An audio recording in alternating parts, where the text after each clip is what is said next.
It's time for Viewpoints on the talk station. Across the street, across the state, across the nation, and on the World Wide Web. Viewpoints is where you can express your point of view. And now, the host of Viewpoints, Lockwood Phillips. Viewpoints on the talk station, FM 107, AM 1240. Lockwood behind the mic and Ross behind the wall, window, and board. We are doing a pre-record in this first hour in anticipation of our second hour. Of course, Youth Points just around the corner in the second hour, where we will be live at Chick-fil-A, Highway 70, West in Morehead City. We'll be chatting with our panel of youths, as I like to call them, youths, about the issues that we talked about last week. The young lady who, at the age of 12, committed suicide, took her own life because she felt, bullied and less than secure and comfortable about herself as a result of text messages and the digital age. We'll be chatting about that for in the next hour. But coming up in a few moments, a conversation I conducted earlier today with Christopher King of CL King Group, the CL King Group, where he is the president and founder. He is a motivational speaker and has been talking to high school students for several years now. He started back in 2010. And the purpose? To sort of motivate youngsters and to work with them through the challenges of, adulthood. Being a teen as they enter into adulthood. So that coming up in just a moment. So just to remind you, the program will continue live in the second hour from Chick-fil-A, Highway 70, West in Morehead City. Very quickly to thank our sponsors for the afternoon, of course, Advanced Water Systems, the people that bring you Connecticut, folks that are practically reinventing water, and, of course, Floyd's 1921 restaurant located at 4th and Bridges Street in beautiful uptown Morehead City. Always to remind you, Chef Floyd, renowned for his southern cuisine, very popular restaurant. And though you may think that, the tourist season has passed, and so the interest and the effort to attend his restaurant probably is not as significant, requiring a reservation, au contraire. Reservations are, in fact, necessary, even now. So, if you're interested in a great dinner, that's Floyd's 1921 restaurant, location, 4th and Bridges Street in beautiful uptown Morehead City. And, of course, to remind you, for luncheons as well. But the reservations are only required for dinner. And, of course, they have a beautiful patio. And in this fall weather, great opportunity to sit outside of Floyd's to enjoy the weather and the starlight skies. And a little camaraderie and activities there. That's 4th and Bridges Street, beautiful uptown Morehead City, where you'd expect an uptown restaurant without the uptown prices, of course. And that's Floyd's 1921 restaurant. 727-1921 is that number, 727-1921. All right, joining us in a few moments. And again, this is a spin-off of the conversation last week with our panel of youths. And this has to do with the demise of a young lady, 12 years old, who, in spite of her parents' efforts to protect her from internet or cyberbullying, were unsuccessful. And at the age of 12, she snuck out of her house, and jumped from a large tower associated with a concrete construction facility there in Lakeland, Florida. And it's hard to fathom that a 12-year-old would feel that compelled to take her own life. But as you're going to hear in a few moments from Christopher King of CL King Group, this unfortunately is as a growing issue. And that is that we have now young folks that are engaged in a medium that is the digital medium that over which it's hard to really get your mind around to understand and grasp the impact. So it's a subject that I think will be resonating not only for this afternoon's program, but in future programs as well. So coming up in a moment, Christopher King, and then following this, we're going to be talking to our panel of youths here on Youth Points on the talk station, FM 107, AM 1240. You're welcome to join us. The numbers, 252 area code 247-2782, 910 area code 353-4674, and of course that toll-free number 800-818-2255. Viewpoints here on the talk station.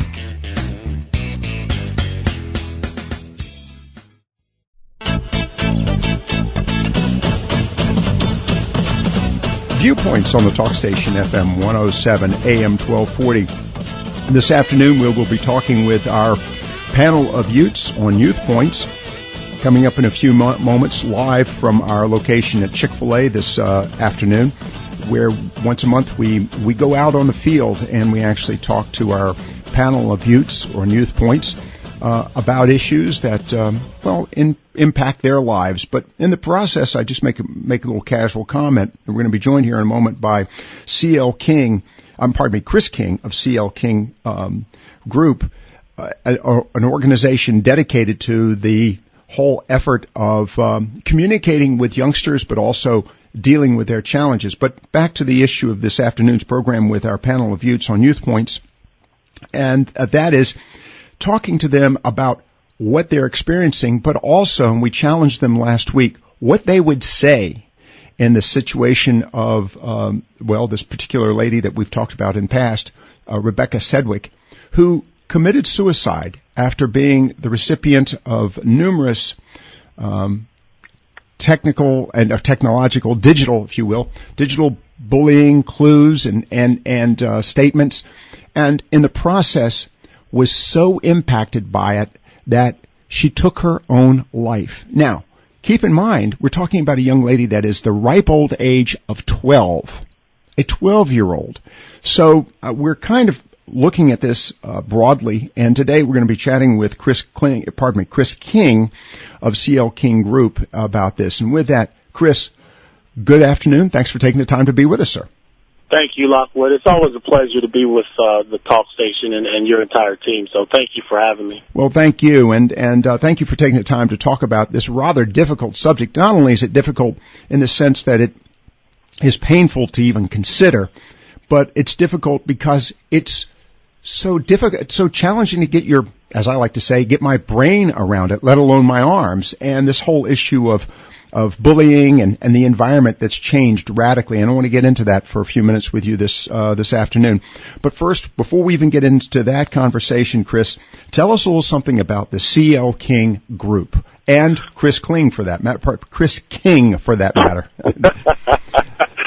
I'm going to pay you to get my name right, but that's okay. We'll work on that. Thank you. No, Lockwood, as I've talked with Ben in the past, we started the CL King Group back in 2010 as a result of some of the challenges that you deal with on Youth Points on a weekly basis. Just seeing them in the news and seeing them escalating to some degree. My background is I was a foster child. I spent 6 months on the streets of Cleveland homeless at age 11. That's literally 6 months of no place to live. And I was in group homes and foster homes. And so my last foster home, when I got put in that foster home at age 12, my foster mom told me, my parents had almost tried to kill me, my dad.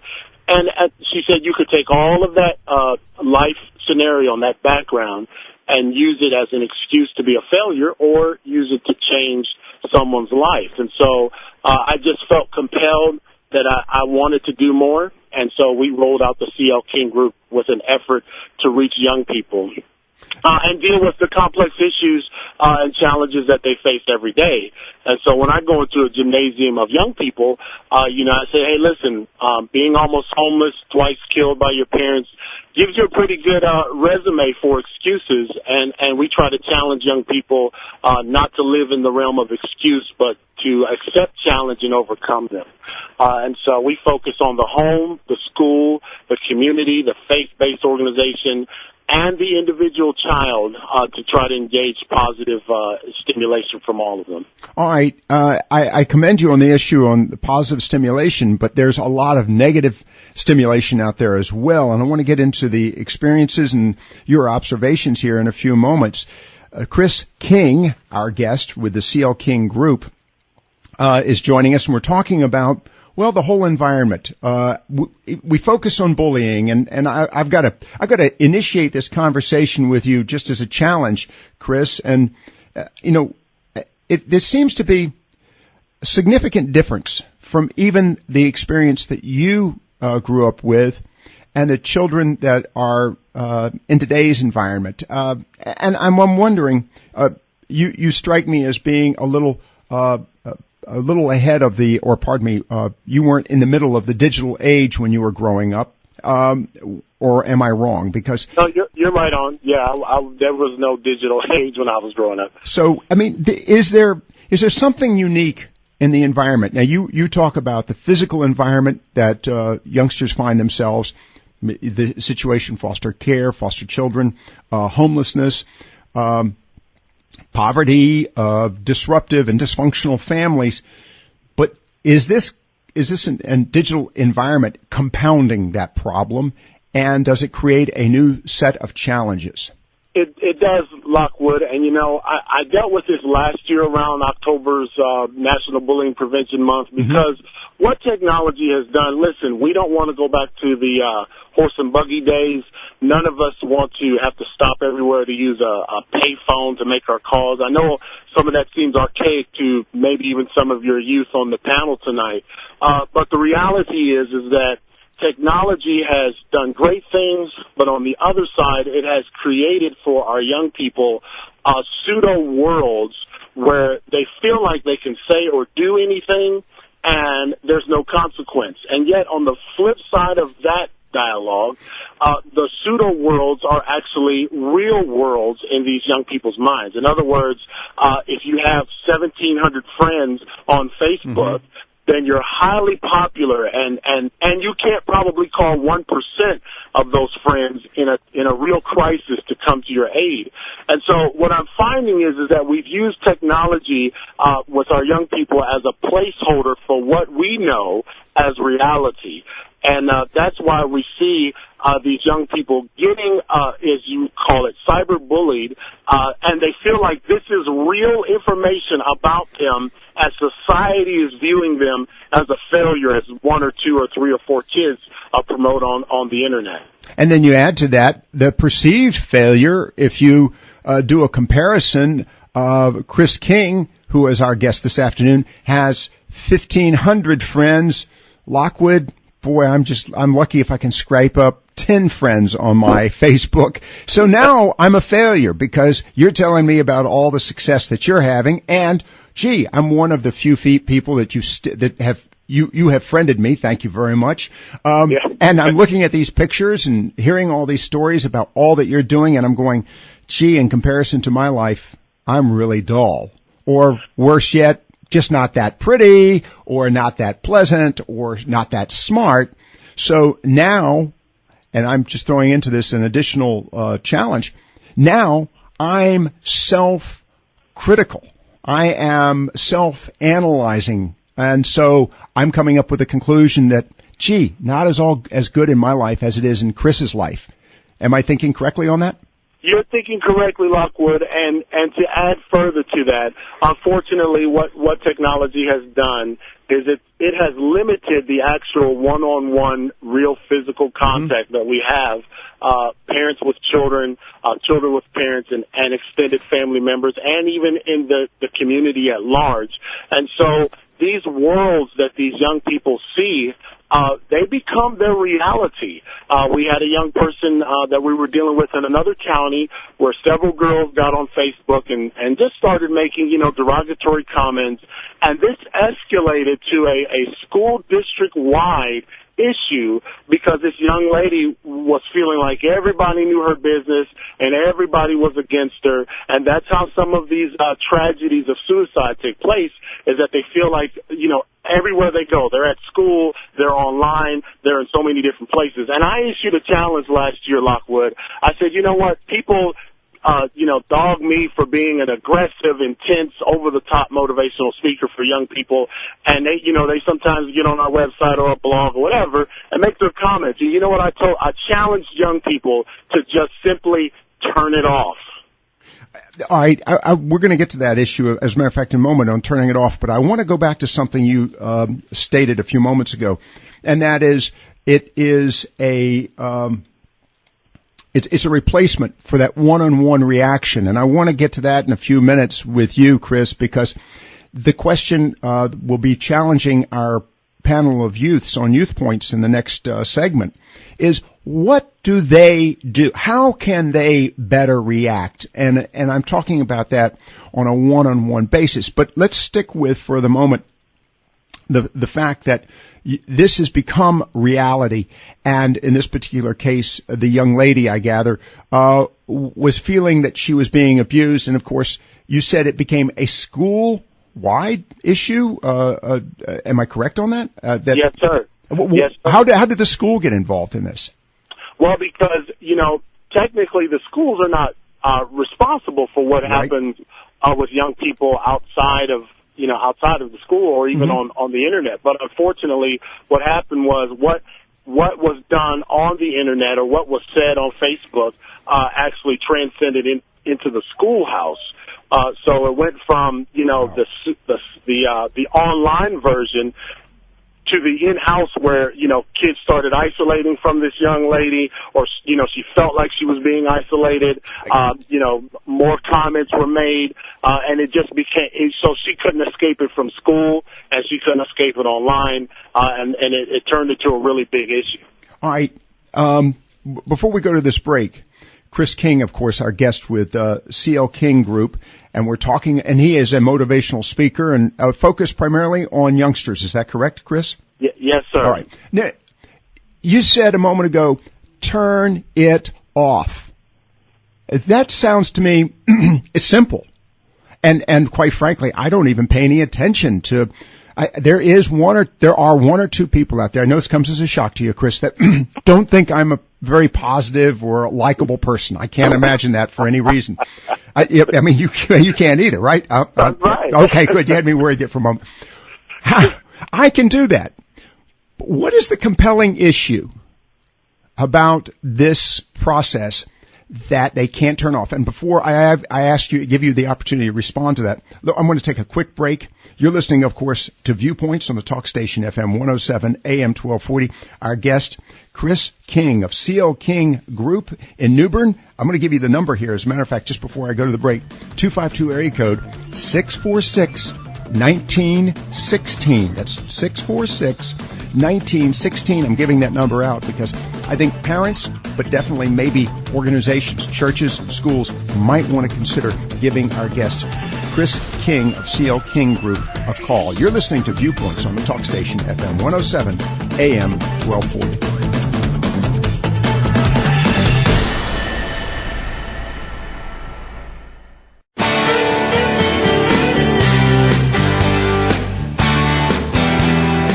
Viewpoints on the talk station FM 107 AM 1240.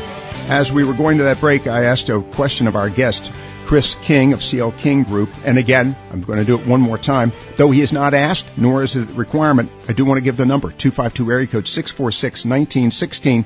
We're talking, by the way, for those who are just joining us, about the whole issue of bullying, and the particular interest I have is the issue of cyberbullying, and of course the motivation on this, in addition to all the challenges that many of the parents and the schools and organizations are having with teenagers, and by the way, preteens. Now, arguably, the particular case we're talking about, Rebecca Sedgwick, who jumped to her death from a tower structure arrangement used in the construction or the manufacturing of concrete. She jumped to her death, 12 years old. And interestingly enough, the story, and of course this is in Central Florida, Lakeland, this is a young lady whose parents had been aggressive about getting her off the internet. And I've seen pictures of her, and she's a striking young lady, and I'm going, what in the world would cause this to happen? Apparently, there were students that were, first and foremost, apparently Rebecca found a way to utilize other applications. They're known as apps on her, I guess, her cell phone and her computer to engage with students after her parents prohibited and, in fact, removed her from the Facebook environment. Yet she was able to use Ask FM and other such sites, which I've never heard of, and we'll be chatting with our panel of youths on Youth Points here in a few moments. Chris, thanks for staying with us. The question I asked at the opening was, you've told students, turn it off. Here's a group of parents. Here are parents who were very engaged and did everything they could to prohibit their daughter from actually engaging in it. It didn't work. First question, recognizing that, the old adage, if you want your VCR to stop blinking the time, you ask an 8-year-old, they can fix it. They can make it work. It's true with computers. Obviously, folks of my age, you being much younger, better adept at this than I, are having a challenge understanding this environment that their children and grandchildren are in. So, okay, they're going to find a way around these prohibitions. Yet, at the same time, I don't understand why these youngsters don't take the advice and turn it off. What's the compelling issue to keep them, engaged in this environment? Well, Lockwood, I'm just telling you, and maybe I'll get some more of those negative comments on our website. But let me just tell you, we have conditioned our young people, and we've just been lulled to sleep in this environment. You go to Walmart, you see the family getting out of the car, you see the young persons with their heads down, texting while walking into the Walmart store. Yep. And I saw this in KFC one time. A mother and son was sitting down to eat a lunch in the afternoon, and he put on his headphones and had his iPad there to watch a movie while she sat across from them, and they were both eating lunch. Our society has been conditioned that this is the new norm, that everything is driven through the medium of technology, and socialization and communication has taken a huge hit, Lockwood, because of this new norm. And so when I said last year with this great challenge to the communities of doing a techno turn-off night, the reality is that we had data that proved that the average family, moms and dads, spend about less than an hour actually engaged with their kids on a daily basis. And so, not to highlight this family, because I'm sure they were thinking that they were doing all that they could, but the reality is that our young people feel like if they are not on the social media, if they're not connected, then they're not. It's like they're missing their left arm. A study showed where a group of young people were asked, would they rather have their technological device or rather have their sense of smell? And it was overwhelming that they rather have the technology than to be able to smell. And so that's the new norm in our society. And the things that you and I are talking about, Lockwood, are almost archaic, as in spending time together. The challenge last year was turn off all the technology for a night and actually do something together as a family. When we talk about self-esteem issues, it's sad that these young people feel like that the place they spend 7.5 hours a day shapes them as a person. When in reality, me as a parent, you as a community leader, the pastors, those folks that really help shape our next generation are not infusing evidently enough in these young people to feel like no matter what someone says about you, you're still a great person. All right, this issue of being a great person, and I'm into affirmation, but the reality is we also get very focused on ourselves. A perfect example I gave at the outset. You have 1,500 friends. I have 10. You are one of my 10 friends, and I look at your Facebook page and I see all that you're doing and all the fun you're having, and I'm going, gee gosh, I'm not having a good time. And I begin to self-analyze and self-criticize.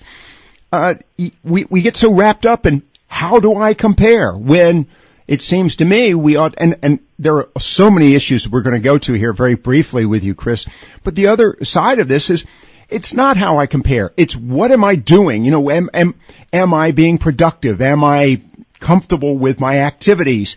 But we've gotten to the point now, everything we do, we're doing a comparison. How come you've got 1,500 and I've only got 10? Gee gosh, maybe I should, run out in front of an 18-wheeler. I mean, literally, we've become, this leads to my other observation. We've become very narcissistic. We want people to look at us. We're looking for that affirmation with 1,500 friends, which, by the way, I want to go back to. You pointed out, they really aren't friends. How many of them would these, I'm going to ask the teens here a little later on in the program, of your friends, how many are you confident, if you had a flat tire or worse, You could make a phone call and they would do whatever they could to come assist you, get you out of the ditch or something like that. You know, we're looking at, you said, this virtual environment becomes reality when in fact it's not reality, and we've lost that one-on-one concept. And I'm wondering, have we become so comfortable in our environment that the whole concept of having to pick up the phone at 11 o'clock at the night or 2 o'clock in the morning and say, hey, Chris, I'm in a ditch. Can you help me out? How many do they just not face that kind of crisis? Is that another issue? I concur there, Lockwood, especially when you talked about the how you view yourself versus how everyone perceives you. The reality is that when you have that friend list, okay, you're going to find when you talk to your panelists that it'll be a small tenth of a fraction that really they have anything to do with any of those folks anyway. But what we've done is, as you alluded to, we've painted this picture where our updates and our posts, we can make reality for other people. What I mean by that is I can post something on there to make you think I'm something that I'm really not.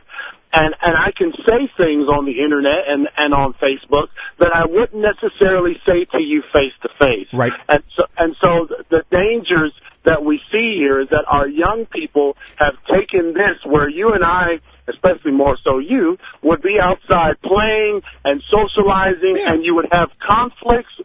Conflicts are still a part of life. Right. And in the anti-bullying construct that we have, we don't teach that we need to wrap our children in styrofoam and keep them, cloistered in the house for the rest of their life. One of the greatest gifts you can teach your child, Lockwood, is the gift of struggle.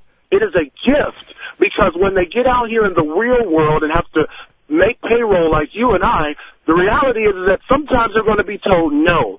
Sometimes people are going to say, you're not a good speaker. I got told no so many times in 2010, Lockwood, that I should have just not even tried to do this. And now it's to a degree where I don't have to ask to go places where our calendar's already booked. But that notwithstanding, our young people have this electronic world, since we're talking about cyber in particular, where they feel like if they don't measure up and if they're not propelling this perception amongst their quote unquote friends, then they're not cutting the mustard. And that's simply where we have fallen off as a society. I really don't have a silver bullet for how to get it back. I've got 7 children, and we have many, many nights where we don't do anything technological. We're out playing basketball at the park, and that sounds like something of yesteryear. But I'm just telling you that I know, sitting around at the dinner table, discussing with your kids, having a conversation with them, those are things of yesterday. And it's sad because we see where is the answer. How do we stop kids killing themselves? How do we quit kids trying to commit suicide for what they see on a silly electronic device?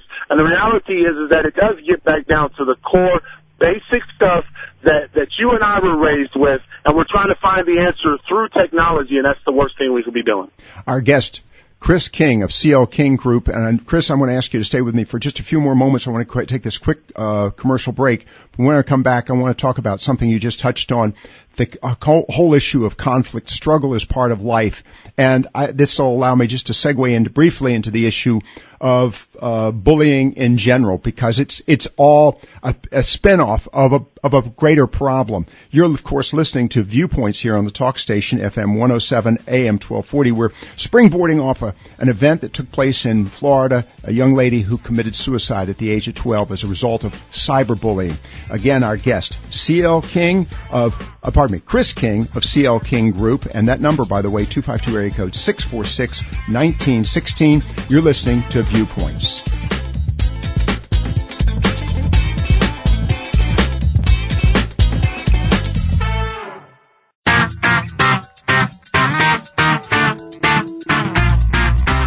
Viewpoints on the talk station, FM 107 AM 1240. As we wrap things up here in this first hour of Viewpoints, and by the way, to remind you, in the upcoming hour, we will be sitting down with our panel of youths on Youth Points, And we're going to be on location at the Chick-fil-A Highway 70 West in Morehead City, where we visit once a month, taking our program on the road, as it were. We're going to be chatting with them about a concept and a discussion topic that we had last week, and that was related to cyberbullying and the whole environment of the technology and how it's played a role in these lives of these youngsters. And I've got two quick questions for our guest, Chris King, before we wrap things up. And again, Chris is the president and founder of CL King Group. He is a motivational speaker. And I think, Chris, it's sad that you're making a living, and I'm proud of what you're doing. Congratulations. It's just unfortunate that, I shouldn't say making a living, but it's unfortunate this has become the focus of, I'm assuming, a major focus of your endeavor. Am I correct on that? The whole issue of talking and engaging with these youngsters? Yes, sir, it is, and I'm telling you, it makes for a tough topic to motivate kids on, because I'd much rather talk about, overcoming adversity, right, academic excellence, and so on. To that point, I mean, you, a foster child, as you pointed out early in the program, at the age of 11, for several months, literally living on the streets, in a major urban market. That's overcoming adversity. By the way, were you interested in bullying at that point, or was it just a matter of survival? And this will actually segue into the other questions I've got for you. In that experience, I mean, were you thinking about bullying? Were you even worried about that, or was it just a matter of where were you going to get your next meal? Where were you going to be able to rest your head during the night? That's what it was, sir. It was survival. It was survival. And, I realized, I even looked within myself at that age and realized, I'm not going to be 11 forever, so it's not going to always be like this. But isn't it interesting? I mean, you get down to the basics of life, food, shelter, clothing, and suddenly what my neighbor's thinking of me is kind of secondary, or maybe not even an issue. Am I thinking correctly on that? You're spot on. And so I'm wondering, again, this goes back to the question I asked earlier, have we got a generation that's too soft? And this goes back to the subject you said at the outset, in the last segment. Life, or the gift of life is struggle, or the gift of struggle. I shouldn't share. Right. And life, the gift of struggle. Are parents to blame for this, that we don't want to engage in our children, we don't want to discipline our children, we don't want to challenge our children, we don't want to even, sadly enough, say to them, I'm sorry, son or daughter, you didn't measure up. We've talked about the millennials being the trophy generation. Oh, you showed up, you played soccer or baseball or football, you get a trophy. Believe it or not, I once saddled I rode the pine, as they say. I mean, it comes with life. There are disappointments and there are successes. Have we built an environment where everything and everybody has to be a success? Lockwood, this is one that's going to get us probably both nailed to the wall. Hate mail, love it. Yeah, but I'm almost 40, so I'm a little bit past the millennial generation. But I will tell you this: that is one of the core problems that we're facing in society. And I do surveys with pastors and teachers and parents even, and they say all of these things that we're saying now, but yet we say one thing and do another. Yes, we need to let our young people know that you're not always going to come in first. It's okay if you don't get your way every time. And that's where we see kids in the grocery store flopping all over the floor, throwing a fit because they couldn't have that next special toy. And instead of teaching them how to navigate through the word no, we compromise and give in and give them what they want. And so then when they come into an environment where they may not be as popular or where they don't get their way, then the walls close in on them. I'm not painting a broad brush and saying that happens in every bullying case, but what I am saying is, by and large, because of the statistics that show the inactivity of involvement with parent and children relationships, that has all been replaced by technological activity. Yes, the word no is a foreign word to our young people. And that's a struggle and a challenge in this society. All right. I want to take this one step beyond this issue of no and the issue of struggle and into the environment of physical bullying. And we've got about 4 minutes here. I'm going to challenge you the concept of bullying. I'm of the opinion that bullies by nature are two things, smart and cowardly. Now, right. They may be big, but they recognize that they can utilize the system for their benefit with very little risk. And so they bully. I'm of the opinion, and a lot of schools don't agree with me, when a bully is in a situation of bullying, I'm suggesting to the bullyee, the individual who is the, quote, victim, to respond and react. And the bloody nose on the playground field, is a good experience for the youngster who is being bullied, and it's a great experience for the person being bullied, because suddenly they realize that though they may have beat me to the ground on that day, there are others, and he never or she will never know when they meet their match until it is too late. It gives the bully an issue of risk as well. Now, I know that we've gotten aggressive in the issue of conflict resolution, but I'm challenging that debate and saying, no, it's time for us to, back to your comment, it's the gift of struggle. Where am I wrong or where am I right, Chris?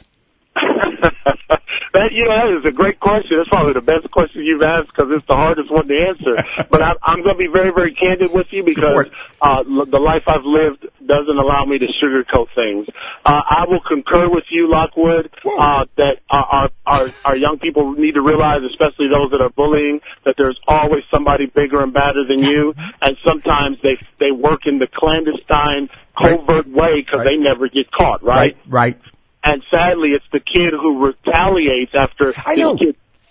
Pardon me for interrupting. That's what bothers me. The person who retaliates gets penalized. Right. And that's a huge challenge, because we don't have an answer for that. It's human nature, Lockwood. If you push me in the corner so much, and it's the fight or flight mentality, right? Right. If you push me in the corner so much, eventually I'm either going to fight or I'm going to run. And if I don't have anywhere to run, then I'm going to stand my ground. And unfortunately, when these kids are caught in the bathroom or offline and nobody can see what they're doing, it's when that kid finally responds in the lunchroom and slams this kid on the table that he winds up getting suspended. Exactly. Yeah. And pardon me for interrupting, but we see this in all fields, football, particularly NFL. Invariably, the pushee who then pushes back is the one who gets flagged, but that's not the one who initiated the contact. We've seen this every time in the NFL. And I'm sympathetic, and I'm saying, okay, you don't want to compound the problem, but at the same time, it does send the message, if you're shoved down, don't react, and somebody, Papa, Dad, the school, Mama, somebody, the government, they're going to come in and protect you. It doesn't always happen that way. You know that firsthand. That's right, and sometimes, unfortunately, what we see is that because nobody has seen any or heard anything, the bullies are slick, they're cool, they're crafty. Yeah. It's only when that kid finally responds, and they're like, well, we had no idea, we didn't know, because the kid feels pressures not to tell. But let me just add one other thing, Lockwood.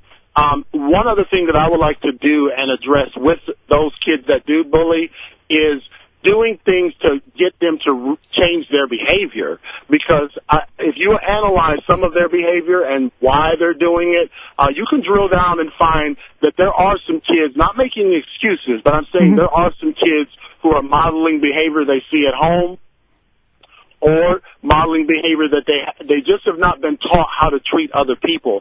So I'm on a campaign also not to just deal with the kids that get bullied, but what we can do to change these bullies' behavior. Like doing nice things for young people or doing nice things for each other should not be a foreign topic. Right. No, I agree with you fully on this one. By the way, we're about to wrap things up, and I wanted to tease this for future conversations with our guest, Chris King of the CL King Group, president and founder. This is an issue, and I'll wrap things up with you, Chris.